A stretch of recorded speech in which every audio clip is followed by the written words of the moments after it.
इमरान खान साहब का जो डिसीजन है वो ये है कि कुछ भी करके पाकिस्तान को जल्द अज जल्द इलेक्शन में ले जाया जाए। ख्वाहिश उनकी ये है कि रमज़ान मुबारक से पहले इंतखाबात हो जाएं। रमज़ान मुबारक मार्च में आ रहा है, 20 मार्च के बाद जो है इन्हीं दिनों में रमज़ान मुबारक शुरू हो जाएगा, 20 अप्रैल तक चलेगा। रमज़ान मुबारक में इंतखाबात हो नहीं सकते, या तो इंतखाबात इससे पहले होंगे या फिर रमज़ान मुबारक के बाद होंगे। तो अगर रमज़ान मुबारक से पहले इंतखाबात करवाने हैं तो उसके लिए इमरान खान साहब को जो भी करना है वो दिसंबर में करना है, क्योंकि 3 महीने के बाद इंतखाबात आ जाएंगे। अगर वो 15 दिसंबर तक कोई एक्टिविटी कर लेते हैं तो 15 जनवरी, 15 फरवरी और 15 मार्च, 15 मार्च को 90 दिन मुकम्मल हो जाएंगे और फिर 15 से 20 मार्च के दरमियान कहीं पे इलेक्शन हो सकते हैं, या 10 से 20 मार्च के दरमियान इंतखाबात हो सकते हैं। वो इलेक्शन के बाद नहीं ले जाए जा सकते, क्योंकि उस तरह फिर वो तकरीबन 4 महीने से 4.5 महीने हो जाएंगे, तो इतना लंबा चल नहीं सकता आईनी तौर पे। इमरान खान साहब को जो भी करना है वो 10 दिसंबर से 15 दिसंबर के बीच में या इससे पहले करना है, जो कुछ भी करना है, और ये ऑप्शंस बदस्तूर उनके हाथ में है। नया आर्मी चीफ आ गया, अब इसके बाद से लेकर इमरान खान साहब के बाद 10-12 दिन है जिसके अंदर उन्होंने डिसीजन लेकर फैसला करना है, और यह फैसला अनाउंस हो जाएगा जल्द ही। परवेज इलाही को लेकर कंफ्यूजन है, कुछ टीवी चैनल ये चला रहे हैं, खबर सारी की सारी गलत नहीं हो सकती कि परवेज इलाही अभी तक कंफ्यूज हैं। परवेज इलाही वो शख्सियत है जिनकी वजह से इमरान खान साहब वजीर आजम पाकिस्तान नहीं रहे। मैं आज भी इस बात पे पूरा यकीन रखता हूं, क्योंकि जब फैसला करने का टाइम था उस वक्त परवेज इलाही कभी लुढ़क के इधर चले जाते थे, कभी लुढ़क के उधर चले जाते थे, कभी वो एस्टेब्लिशमेंट के दबाव में आ जाते थे, कभी वो अपने बेटे के दबाव में आ जाते थे। इसी दबाव के बीच में परवेज इलाही साहब ने गोल्डन टाइम जाया कर दिया, और फिर वजारत आला के वादे के ऊपर पहले PMLN के पास चले गए, वहां पे उन्होंने वादे वाईद कर लिए, लेकिन उसके बाद उनके बेटे उनको लेकर चले गए इमरान खान साहब के पास, और वो उनके वजीर आला पंजाब के उम्मीदवार बन गए। तो ये इस तरीके से परवेज इलाही साहब वाला भी सारा एपिसोड हुआ था। परवेज इलाही साहब बदस्तूर कंफ्यूज हैं, और उनकी कंफ्यूजन कभी भी PDM की जमातें नहीं है। वो जानते हैं कि PDM की जमातों को अब पाकिस्तान के अवाम वोट नहीं डालेंगे, बहुत कम जगहों पर वो सीटें जीत पाएंगे, और उनके साथ खड़े होने का मतलब यह है कि जो सीटें मौजूद हैं 10, अगली मरतबा वो 10 सीटें भी ना हो। हाँ, इमरान के साथ खड़े रहते हैं, इमरान खान के साथ, तो वो 10 से 15 भी हो सकती हैं, और कम से कम ये 10 तो मिलेंगी, इसकी तो गारंटी उनको मौजूद है। तो परवेज इलाही साहब जो दबाव में थे वो एस्टेब्लिशमेंट की जानिब से थे।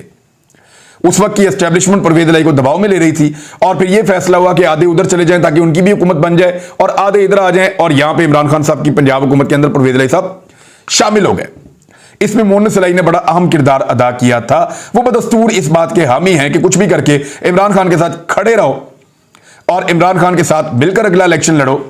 इसी में पॉलिटिकल बका भी है मुस्लिम लीग काफ की या परवेज इलाही साहब का जो ग्रुप है उसकी। अब ऑप्शंस हैं क्या? परवेज इलाही साहब अभी भी कंफ्यूजन का शिकार है। कुछ टीवी चला रहे हैं कि वो नहीं चाहते कि ये हुकूमत खत्म कर दी जाए।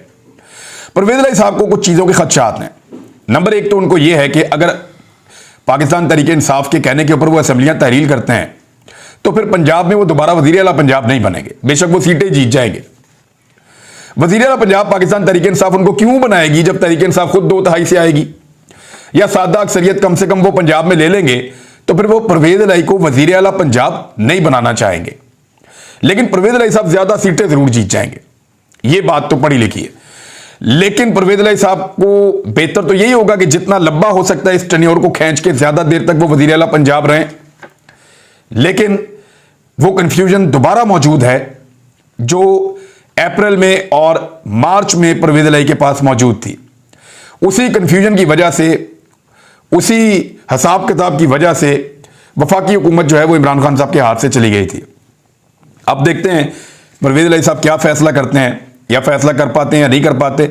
अगर आप तादाद को देखें तो PMLN के पास ऑप्शन क्या है? देखिए, पीपल्स पार्टी तो पंजाब में ना 3 में ना 13 में 7 सीटें हैं टोटल उनके पास, 4 आजाद उम्मीदवार हैं इनके साथ, तो 7 और 4 11। लेकिन ये जो 11 हैं ये PMLN के पास जाते हैं, और 4 आजाद भी PMLN के पास जाते हैं। राहे हक पार्टी का उम्मीदवार भी PMLN के पास जाता है, वो उनके साथ मिलकर इलेक्शन लड़ना चाहता है अगली मरतबा। तो इसको जरा आप अंडरस्टैंड कर लें कि पीपल्स पार्टी कुछ नहीं बेचती सिवाय इसके कि वो सौदेबाजी के अंदर या मशवरे के अंदर शामिल हो। 7 सीटों के साथ वो कुछ नहीं कर सकते। अब आ जाएं कि PMLN के पास ऑप्शंस क्या हैं, तो 3 बड़े ऑप्शन हैं जिनकी बात हो रही है, 4।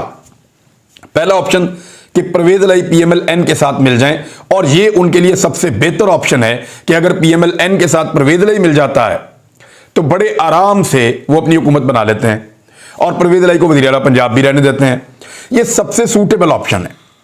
लेकिन इसमें परवेज इलाही का अगला इलेक्शन खटाई में पड़ जाएगा, और अगर वो बन भी जाते हैं परवेज इलाही वज़ीर आला, तो फौरी तौर पे होगा ये कि परवेज इलाही अगर जाके हमजा शहबाज के साथ मिल जाते हैं तो पीटीआई के तमाम अरकान इस्तीफा दे देंगे। पीटीआई के अगर 175 बंदे इस्तीफा दे देते हैं 180 में से, अगर 4-5 ना भी दें तो ऐवान छोटा हो जाएगा। ऐवान की बाकी स्ट्रेंथ रह जाएगी 170-80 या 190 रह जाएगी अगर परवेज इलाही के बंदे आप डाल दें तो 190-95 बंदों का जो ऐवान बाकी बचेगा उसके अंदर अक्सरियत किसकी होगी? उसमें 167 सीटें जो है वो नून लीग की होंगी। अब उसमें से वज़ीर आला पंजाब बनना है तो नून लीग के बाद 2/3 अक्सरियत है, वो क्यों परवेज इलाही को वज़ीर आला पंजाब बनाएगी ऐसी सूरत में? ये भी एक बड़ा सवाल है। तो बड़ी अजीब किस्म की खिचड़ी पकी हुई है, लेकिन तमाम ऑप्शन हैं, हम उन पे बात करते हैं। तो परवेज इलाही साहब को अगर नून लीग अपने साथ मिला देती है और वज़ीर आला बनाने का वादा कर देती है कि आप 1 साल मजीद वज़ीर आला पंजाब रहेंगे, कम से कम 8 महीने और या 7 महीने और, तो परवेज इलाही साहब क्या वहां जाएंगे या नहीं जाएंगे, उसमें उनको अगला इलेक्शन उसकी हार अपने दिमाग में रखनी पड़ेगी।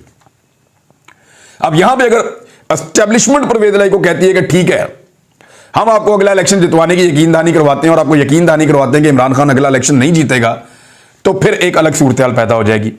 लेकिन क्या एस्टेब्लिशमेंट ये करेगी? ये एक बड़ा सवाल है।